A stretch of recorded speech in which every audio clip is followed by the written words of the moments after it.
Hello student, welcome to my YouTube channel.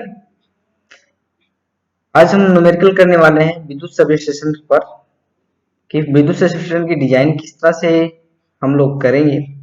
जैसे indoor type है या आउटडोर टाइप है, वो आपके न्यूमेरिकल्स में दिए रहेंगे। और न्यूमेरिकल के थ्रू हम क्या है आगे बढ़ते हैं, तो इसमें क्या क्या स्टेप होंगे वो स्टेप पर ध्यान देते हैं। ये चलते हैं। तो क्वेश्चन पहला है, भवन के अंदर जो स्थापित किए जाएंगे उपकेंद्र, उसका क्वेश्चन है पहला।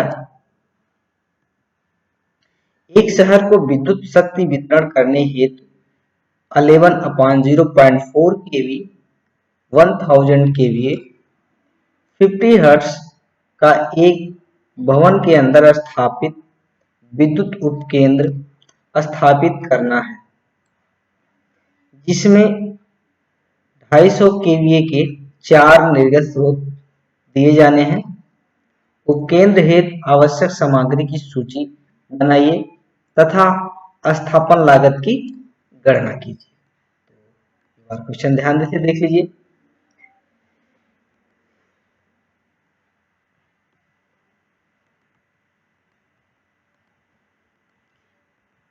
इसको सॉल्व करने से पहले इसमें हम पहले इनपुट करंट देखते हैं और लोड करंट देखते हैं। तो इनपुट करंट जो हमारी प्राइमरी साइड में जो करंट आ रही है उसको निकाल लेंगे।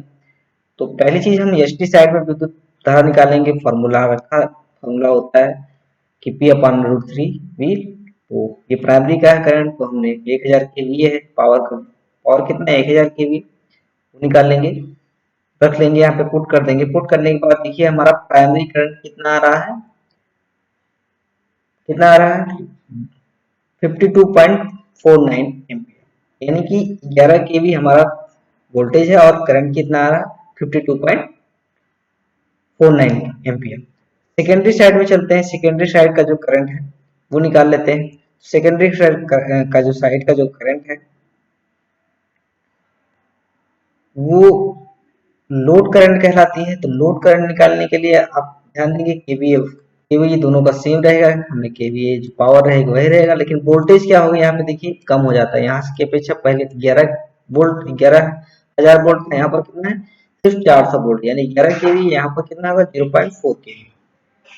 इसके साथ जो है फिर हम करंट निकालेंगे। तो हमारा सेकेंडरी साइड का जो करंट आ रहा है वो कितना आ रहा है 100, सॉरी ये आ रहा आपका 1443.38 एम्पियर, यानी कि ये 1500 एम्पियर के लगभग पास में जा रहा है। तो ये आपका प्राइमरी में देखिए कितना करंट है सिर्फ 52, और सेकेंडरी में कितना है आपका लगभग 1500 एम्पियर आ रहा है। तो यहाँ ध्यान देंगे तो इसके कितने सोर्स निकाले हैं। सेकेंडरी साइड में 4 सोर्स निकलने वाले हैं। यहाँ पे देखिए दिया हुआ है 4 सोर्स निकलने वाले हैं। यहाँ से 4 सोर्स निकालेंगे तो 4 से डिवाइड कर देंगे तो एक सोर्स का जो करंट आता है वो कितना आएगा, इतना आएगा। या फिर हम एक से ही निकाले, हम एक लोड करंट निकाल सकते हैं। तो यहाँ पर जो होगा हमारा पावर 4 भागों में डिवाइड होके जा रहा है, 4 भागों में डिवाइड कर दिया है। एक लोड करंट अगर एक लाइन को जो जा रहा है कितना जा रहा है, कितना जा रहा है 360.84 एम्पियर। आगे ध्यान देते हैं। इतने सब निकालने के बाद ऐसा इसलिए निकाला जाता है कि जब हमारा केबल लग रहा है या जो कंडक्टर लगाए जा रहे हैं लाइन को जोड़ने के लिए, उसकी हम साइज इससे क्या कर सकते हैं, उसकी साइज हम देखेंगे। उस किस साइज का हमें किस साइज का यानी किस रेटिंग का कितने एम्पियर तक का वो जो हमारा केबल है वो इस्तेमाल होगा, तो उसकी साइज क्या होगी, कितने mm² होगी, इसलिए ऐसा किया जाता है। तो करंट निकालना जरूरी होता है। परिकल्पना देखते हैं, परिकल्पनाएं क्या होती हैं। पहली चीज परिकल्पना में आप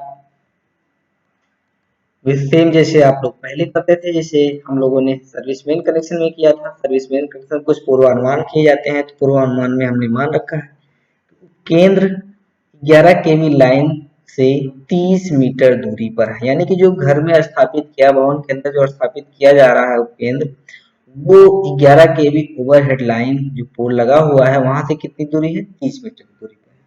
दूसरा चीज क्या कह रहा है, दूसरा चीज उसने ये भी रखा है कि हमने मान रखा कि 50 केवी के 2 ट्रांसफार्मर उपयोग किए जा रहे हैं, लगाए जा रहे हैं, और हर ट्रांसफार्मर से 2 सोर्स निकाले जाएंगे, 2 सोर्स निकाले जाएंगे 250-250 के, यानी कि सेकेंडरी हमारी साइड में क्या होगी, टेपिंग की जाती है, टेपिंग की गई रहेगी। और यहाँ पर भी ट्रांसफार्मर जो है, ट्रांसफार्मर के लिए भवन स्थापित किए जाएंगे, जो कितनी बाई उसका डायमेंशन दिया है, 2.5 × 2.5 एम्पियर, यानी लंबाई चौड़ाई और ऊंचाई का हमारा क्या है, इतना हमारा उसका डायमेंशन के कमरे का रूम है, ट्रांसफार्मर रूम का। इसके बाद जो है, जो कंट्रोल रूम है, यानी कंट्रोल रूम जो हमारा रहेगा वो बड़ा होता है, वो रहेगा 9 × 5 × 5। इसमें जो है आपका स्विच गियर स्विचिंग आपके पैनल बोर्ड्स लगे होते हैं, एलटी पैनल, एसटी पैनल, और वहाँ पर जो भी कंट्रोल रूम में बैठते हैं सारी व्यवस्थाएं हो रहती है। ये हमारा हो गया। और मान के चल रहे हैं, ये जो ये भवन के जो भवन बनाने हैं उसके लिए भू हमें पहले से क्या है, उपलब्ध करा दी गई, बस हमें क्या है, कच्छ बनाने हैं। आगे ध्यान देते हैं कि चौथा नंबर कह रहा है कि एच टी जो हमारा लाइट अरेस्टर है, वो टीपीएम में स्विच है, वो एच टी लाइन के पोल पर ही स्थापित किया जाना है। हमने इससे पहले भी आप लोग को बताया है कि जो फ्यूज और टीपीएम स्विच जो होता है वो पोल पर ही लगाया जाएगा, और लाइट अरेस्टर कहाँ लगाया, सिर्फ पोल पे ही लगाया जाएगा शुरू में, जहां से हम लाइन कहाँ ले जा रहे हैं, भवन के अंदर स्थापित उपकेंद्र। तो ये सारी स्विच वहीं पोल पे ही लगा दी जाती है। आगे देखिए इसका प्लान देख लीजिए, प्लान में क्या क्या चीजें हैं देखिए। तो कंट्रोल रूम उसने बना लिया, तो उसने ट्रांसफार्मर रूम बना लिया, एक ट्रांसफार्मर रूम ये हो गया, दूसरा ही।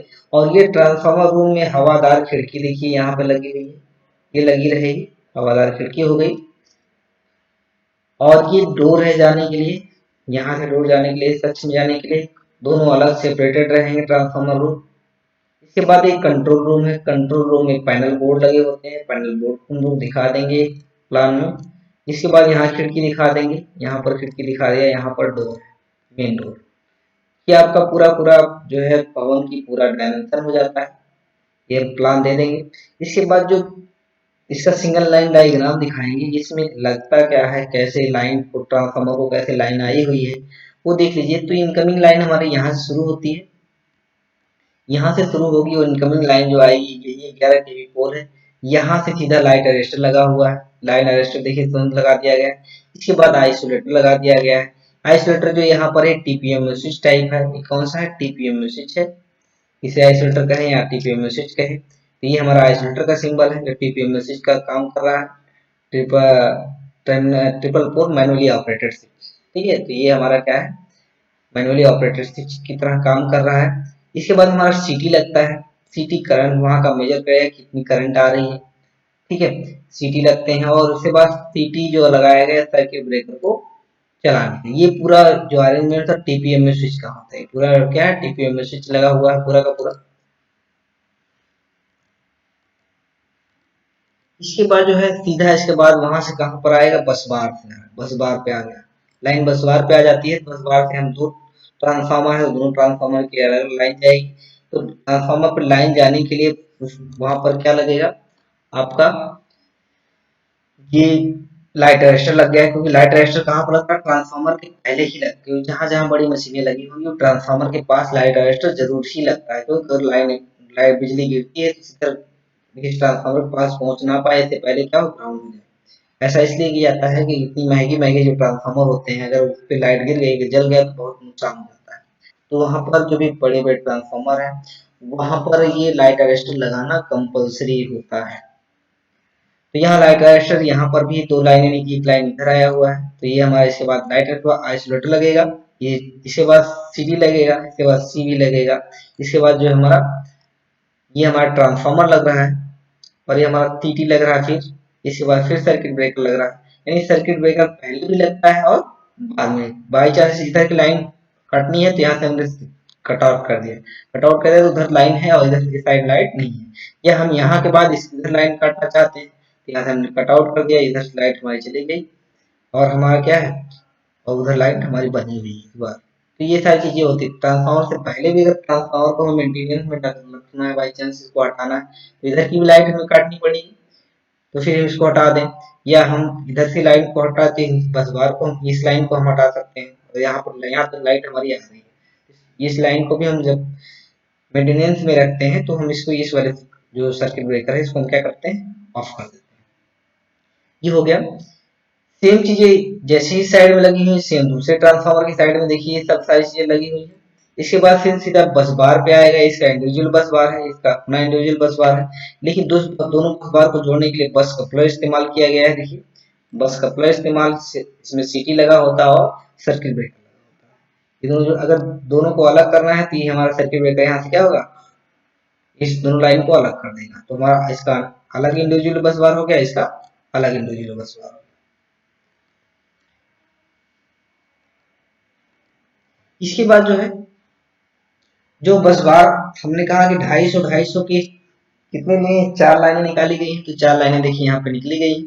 ये एक यहाँ लाइन आई है और एक यहाँ, यानी एक ट्रांसफार्मर से 2 लाइन और एक ट्रांसफार्मर से 2 लाइन यहाँ पर। तो ये कितना 250 250 250 250 यानी कि 1000 केवी पूरी लाइन क्या हो जाती है, कंप्लीट हो जाती है। और अब ध्यान देना है कि जो हमें लेआउट बना दिए हैं इसमें क्या क्या सामग्रियां लग रही हैं वो ध्यान देते हैं, कितनी सामग्री है, क्या क्या चीजें हैं, कैसे हम उसका, तो इस चित्र के अनुसार ही हम सारी चीजें बनाएंगे। तो आवश्यक सामग्री क्या हम जो लग रही है उसकी हम लिस्ट बनाएंगे, लिस्ट सारी बनाएंगे। तो पहली चीज ध्यान देते हैं, ये पहली चीज लगती कहाँ, सब चीजें लगी कहाँ।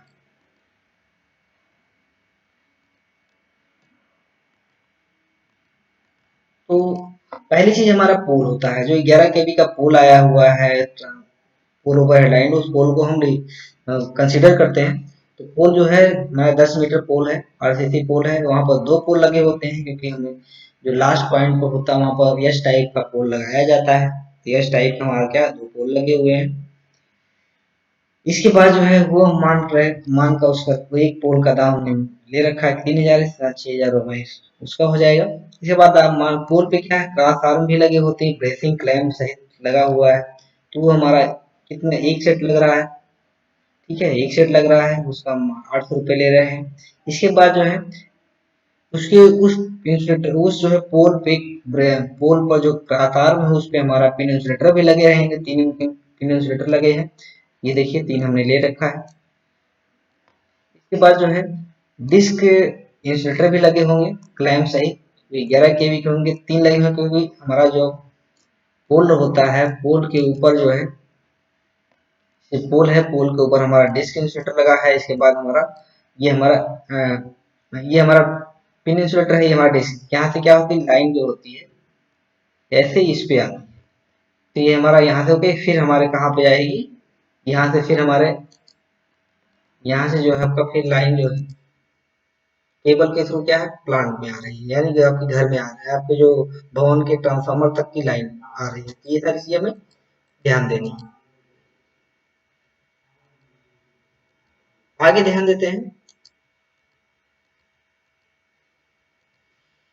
यहाँ तक हो गया पोल। हर पोल के नींव में जो है दो, हर पोल के नींव में हम पत्थर लगाते हैं कि पोल जो है जमीन के अंदर ना जाना जाए। तो हर पोल का एक आधार पत्थर लगाया जाएगा, जिसका डायमेंशन इतना दिया है, विशेषता दे रखी है, 2 लगेंगे, 2 पोल लगे हुए हैं, एक पोल का दाम इसने दे रखा है। तो ये सारी चीजें। ट्रांसफार्मर देखिए, ट्रांसफार्मर कितने लगने वाले हैं, ट्रांसफार्मर 25 केवीए के हैं, 3 फेज 11.0.4 केवी के 2 सेट लगने वाले हैं। एक पोल का एक ट्रांसफार्मर का दाम हमने यहाँ पे 8 लाख रुपए ले रखा है, 8 लाख रुपए ले रखा है। तो 8 लाख के हिसाब से जो है 16 लाख रुपए हमारा ट्रांसफार्मर को हो जाएगा।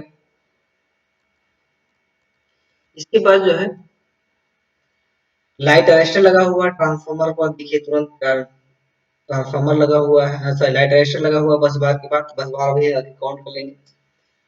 यहाँ पर देखिए लाइट अरेस्टर लगा हुआ है, ये लाइट अरेस्टर ले लिया इन्होंने। लाइट अरेस्टर 2 सेट लगे हुए हैं, तो 2 सेट यहाँ पर, एक यहाँ ले रखा है, एक यहाँ ले रखा और एक यहाँ ले रखा है।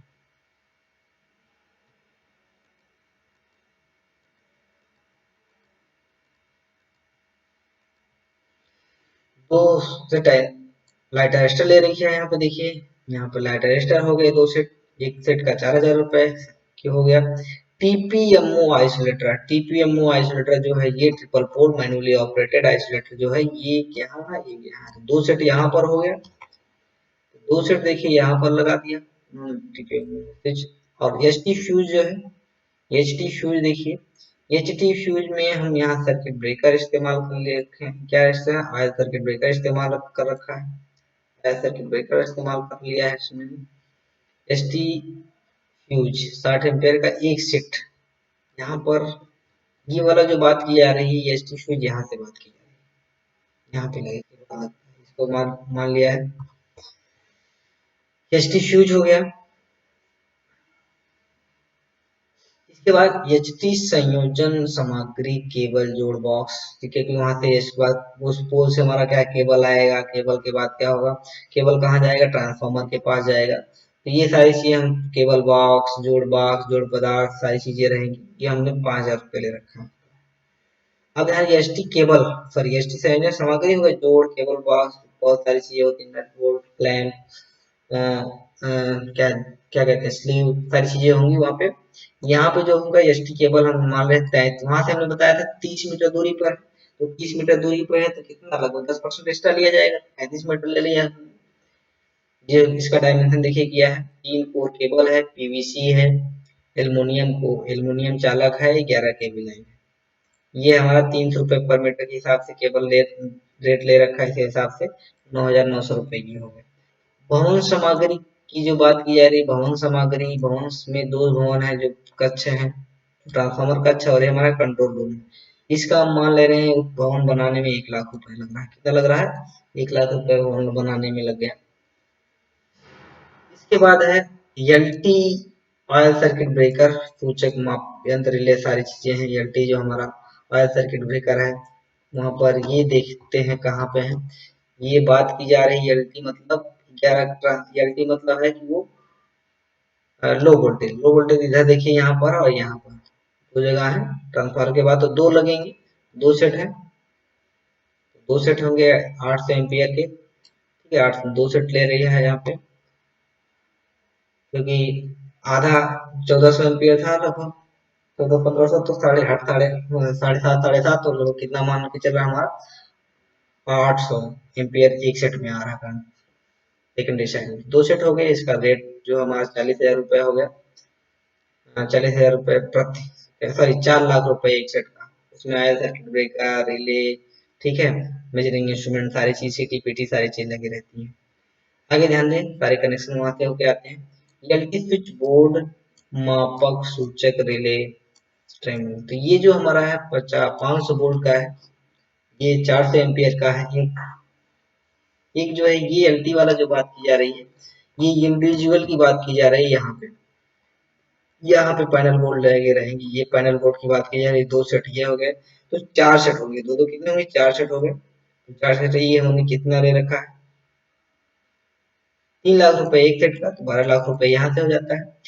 एलटी बस बार दो होंगे, एलटी बस बार देखिए दो है यहाँ पे, एक यहाँ है और एक यहाँ है, दो बस बार हो गए, एलटी बस बार हो गए दो, उसका रेट है हमारा 7,000 रुपए एक का, तो इतने हिसाब से इतना हो। एच डी बस बार कितने हैं, एच डी बस बार एक है, 19 सेंटीमीटर 90 सेंटीमीटर का, वो कौन सा है, देखिए यहाँ पर है, ये हमारा एच डी बस बार है, इसको ले रखा है हमने, काउंट कर रखा है,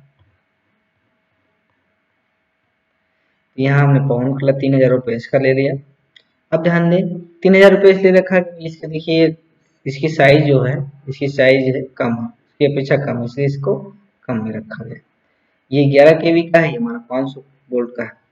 अब है एलटी संयोजन सामग्री, एलटी संयोजन सामग्री क्या होती है, जब हमारा ट्रांसफार्मर लगा है, ट्रांसफार्मर के बाद हमारा पैनल बोर्ड में जाता है, तो पैनल बोर्ड तक जो जा रहा है उसको हमें केबल इस्तेमाल किया जाएगा, केबल बॉक्स इस्तेमाल किया जाएगा, सॉरी एलटी संयोजन सामग्री में cable, cabin box, cable box हो गया, जोड़ पदार्थ और सामग्री, ये इसका मान रहे 5,000 रुपये खर्च हो रहा आवश्यकता अनुसार। आगे क्या है, इसके बाद पंखा, प्रकाश पंखा की व्यवस्था भी करनी है उस भवन में, तो एक सिंगल फेज 230 वोल्ट का कनेक्शन देना है, तो वो हमारे मान लें 30,000 रुपये वो वायरिंग खर्च आ जा रहा है। इसके बाद हमारा भू संपर्कन सेट देना है, हर ट्रांसफार्मर को देना है, ट्रांसफार्मर के हर सेट को देना होता है, ये पैनल बोर्ड को देना होता है, तो ट्रांसफार्मर को दिया है हमने, तो ट्रांसफार्मर के लिए हो गया, पैनल बोर्ड को दो हो गया, तो इसके साथ हमारा क्या हो गया, 4 हमारा भू संपर्कन सेट लग गया है, 4,000 रुपये एक का सेट, ये हमारा कितना है 16,000 रुपये आ जाता है। फुटकर सामग्री की बात करते हैं। फुटकर सामग्री में जैसे कई चीजें होती हैं, घटती बढ़ती हैं, तो उसका 4,000 रुपये ले रहा है। सब टोटल को जोड़ डालेंगे हम। यहाँ तो देखिए टोटल जोड़ डाला हम, तो ये हमारा 3 लाख रुपए कुछ आ जा रहा है, ये हमारा जोड़ दिया। तो सर 31 लाख रुपए कुछ आ रहा है, ये हमारा हो गया। इस प्रकार हम सामग्री की मूल्य आ गया इतना। श्रम मूल्य हम इसका 20% निकालेंगे। श्रम मूल्य इसने 20% निकाल लिया सामग्री मूल्य का, हमारा ये आ गया। ऊपरी प्रभार जो होता है सामग्री मूल्य और श्रम मूल्य का 11% निकाल लिया गया, यहाँ पे इसने निकाल लिया। आकस्मिक मूल्य जो होता है वो सामग्री मूल्य, श्रम मूल्य और ऊपरी प्रभार का 5% निकाला है, तो यहाँ 5% निकाल लेंगे। इसके बाद परिनिरीक्षण मूल्य हमेशा जो है चारों का क्या होता है 10% निकाला जाएगा, यानी कि सामग्री मूल्य, श्रम मूल्य, ऊपरी प्रभार, आकस्मिक मूल्य का कितना निकाला है 10% निकाल लिया, तो इतना रुपये इसका आ गया। कुल लागत क्या होगी, कुल लागत जो होगी सब लागत कौन कौन सी, पहली चीज आ गई हमारी कुल लागत जो आएगी वो तुम्हारा सामग्री मूल्य, श्रम मूल्य, ऊपरी प्रभार, आकस्मिक मूल्य, परिनिरीक्षण मूल्य, सबको जोड़ डालेंगे तो हमारा लगभग 48 लाख रुपए कुछ आएंगे। ये मान के चला जाता है 50 लाख रुपए या 75 लाख रुपए एक सब स्टेशन बैठाने में 11 kV 11.0.4 kV और 500 kVA का जो ट्रांसफार्मर होता है उसके अगर 2 यूनिट है तो लग जाता है, एक यूनिट में लगभग 25 लाख रुपए लग जाता है। एक यूनिट में कितना लग जाएगा 25 लाख। इस हिसाब से हमारा क्या है, ये एक भवन के अंदर स्थापित केंद्र का जो है पूरा एस्टिमेशन है। इसको आप लोग ध्यान से देखिएगा, कहाँ कहाँ कौन सी सामग्री लगी हमने बता दिया है। तब तक के लिए अगले वीडियो के लिए आप लोग इंतजार करिए, जल्दी ही ये वीडियो अपलोड है। और जिसने अभी तक चैनल को सब्सक्राइब नहीं किया है तो सब्सक्राइब कर लें और कमेंट भी करते रहें, जिससे कि हम आपको वीडियो जो है आप पे अपलोड करते रहें। Thank you. आगे इंटरेस्ट वाले वीडियो में मिलेंगे, तब तक के लिए